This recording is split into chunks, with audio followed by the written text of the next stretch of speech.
It's now time for the political analysis of Fromm and Fuller. Al Fromm, former political advisor to President Bill Clinton, and Craig Fuller, former political advisor to both President Ronald Reagan and George H.W. Bush. Good morning, all.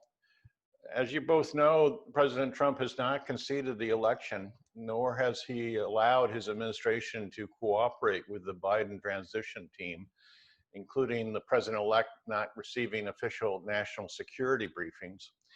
At this point, feelings seem to range from taking pity on a sore loser and asking the country for patience as Trump gets over it, to the other extreme of people talking about a poorly executed coup d'etat.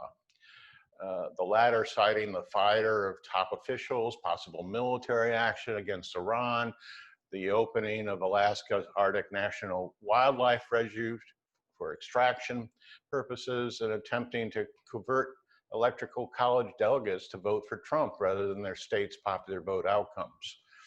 And it's worth noting that at this point, very few GOP leaders have publicly acknowledged the Biden win as well. What gives here? Can you forecast for us what this means now and for the long term for the country? Craig, let's start with you. Well, it's a strange time, and it's frankly time for, I think, a fair amount of concern.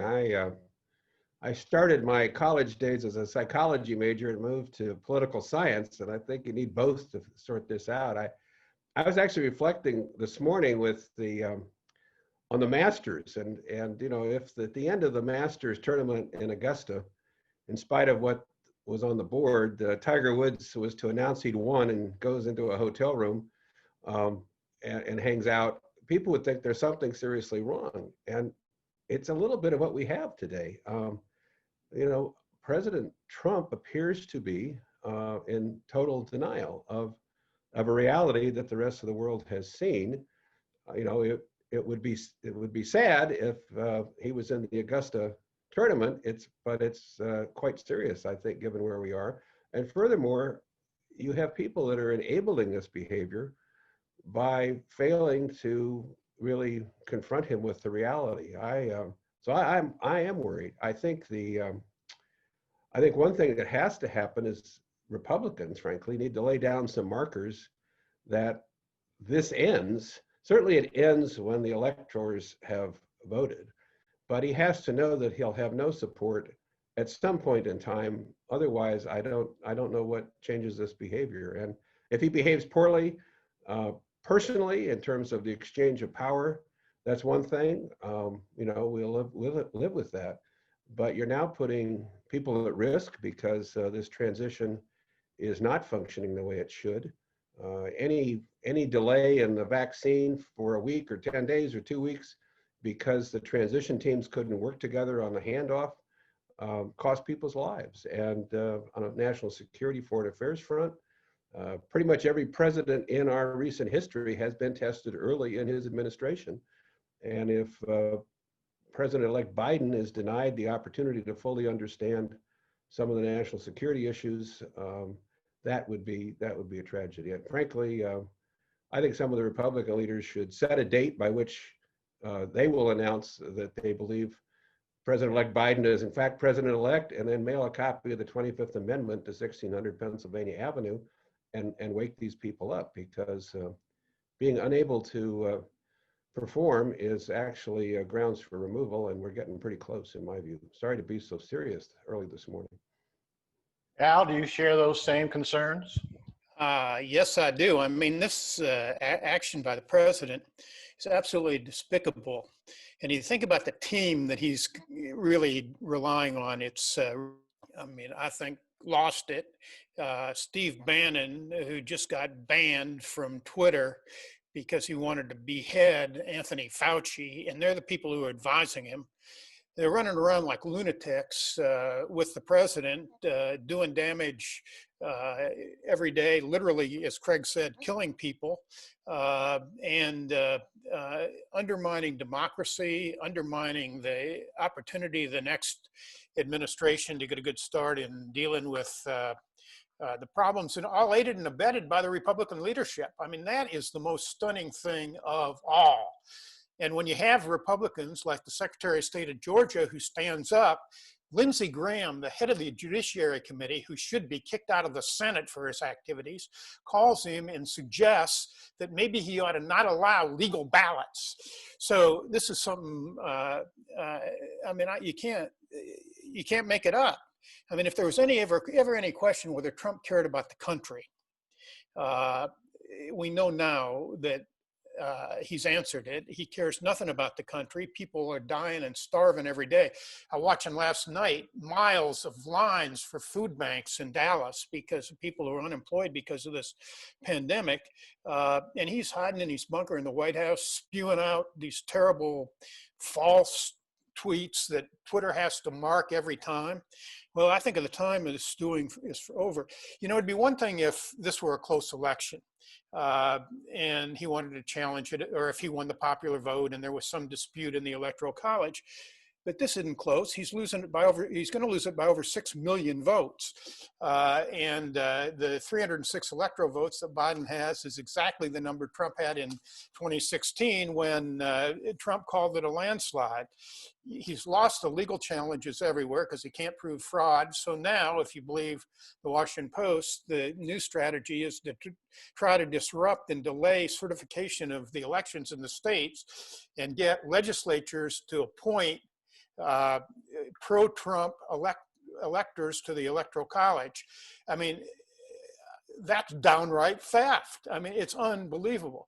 So my question is, why is he doing it? And maybe it's just because he's absolutely loony and he should be committed, but maybe it's because he's actually trying to negotiate a deal with the next administration to avoid from going from the White House to the big house.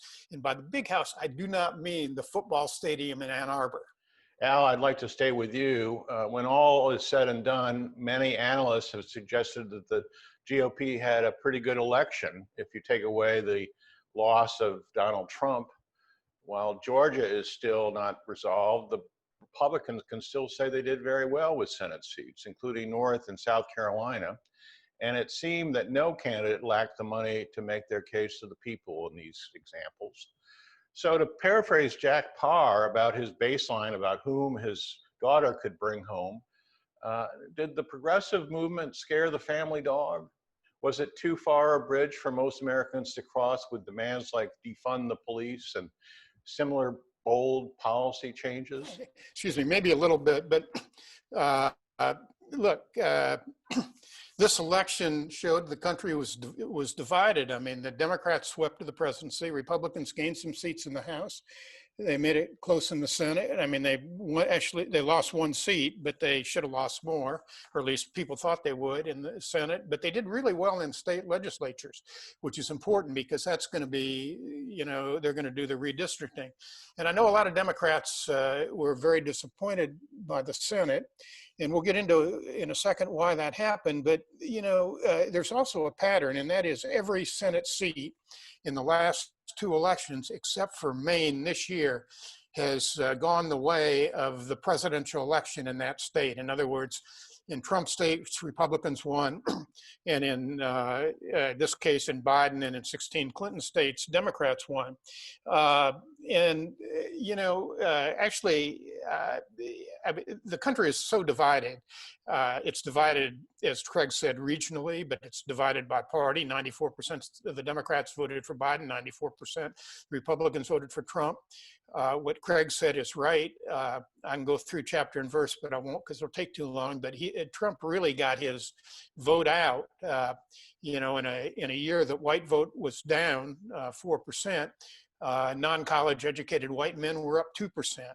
That is he really got his vote out, and there's no doubt that the Democrats probably scared off some voters with socialism and defund the police. I have no doubt about that.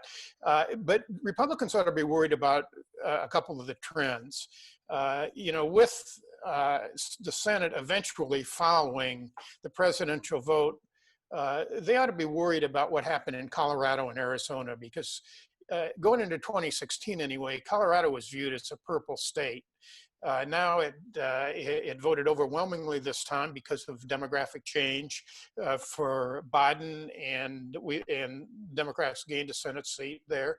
They also gained a Senate seat in Arizona, where the demographic change and growth around the suburbs and the growth around Phoenix and Maricopa County. So now you have two Democratic senators in the state of Barry Goldwater and John McCain. Georgia isn't far behind. It may not happen on January 5th, but it's going to happen because of the growth around Atlanta. And the other trend that's really important is I don't have the exact numbers in front of me, but it's something like 70% of the economic growth in the county, in the country, is in less than 500 counties that Biden won, and 29% of the growth in the country is in the over 4,000 counties that Trump won. And I think Biden won maybe 93 or 94, the 100 largest, fastest growing counties. So all the growth patterns are toward the Democrats. We aren't quite there yet, and the Senate showed that. Now, I've been in this fight for a long time, as you all know, fighting the so-called progressive Democrats. When I formed my think tank, I called it the Progressive Policy Institute, so they couldn't call me, they couldn't say the Conservative Progressive Policy Institute. But, Democrats have to face a simple fact, and that is, in this election is normal, 24% of the electorate identifies as liberal. That means 3/4 of it are moderate and conservative. They happen to be equally split. There's a great piece last week in Politico magazine by Tim Alberta on Alyssa Slotkin, who was one of the moderate Democrats who won a seat in Michigan. Every Democrat ought to read that because, in those Rust Belt states, and really most every place except for the coast, it's pretty hard to win on radical ideas. So my solution is for Nancy Pelosi to set up an exchange program. She ought to make, this for general elections, she ought to make AOC run in Alyssa Slotkin's district and let Alyssa Slotkin run in AOC's and see which one gets reelected. I guarantee you that any Democrat will get elected in AOC's district. Now, the primaries are the problem there, but in a general election, any Democrat will win. But any Democrat won't win in Alyssa Slotkin's. And that's the problem for Democrats. If you want to, that's the fight we had in the 1980s. If you want to be a national party, you have to have policies that's in a coalition party that have everybody in the coalition buy in to at least some of it, but not everybody is going to be able to control all of it. And the progressives have never quite learned that lesson. Yeah, my friend Al is probably a better analyst of the data in more detail than I, but the Democrats are piling up these large numbers of voters on the coasts in the big states, and that's admirable. I mean, and certainly it brings victories, but it leaves a good chunk of the center of the country a little bit more competitive. And one thing you have to say about what Trump did was he turned voters out. There's no question about that. And Biden turned out more and gets a lot of credit for that, but didn't turn out in some of these, where some of these key races are, enough voters to manage to sweep the state. And it certainly looked to me going into this election that Biden could well bring enough voters out to swing the Senate. And it's close, but it wasn't decisive. And I think it goes to the fact that there's in these competitive areas, there's still a desire and perhaps a worry that putting Democrats in charge of the White House, the House, and the Senate might be a little bit concerning. And so they don't mind a divided government in a way. And and I think those voters who could vote for Biden, but then vote for the Republican for the House or Senate, those voters I think, want a little bit of a check and balance. And so while the Republicans haven't been successful in building up the vote totals on the coasts, they were successful in bringing out enough voters for the top of the ticket, I think, to make a difference in some of these other critical races. Well, we'll have to leave it there. Al Fromm, Craig Fuller, have a good weekend. I'll see you next week.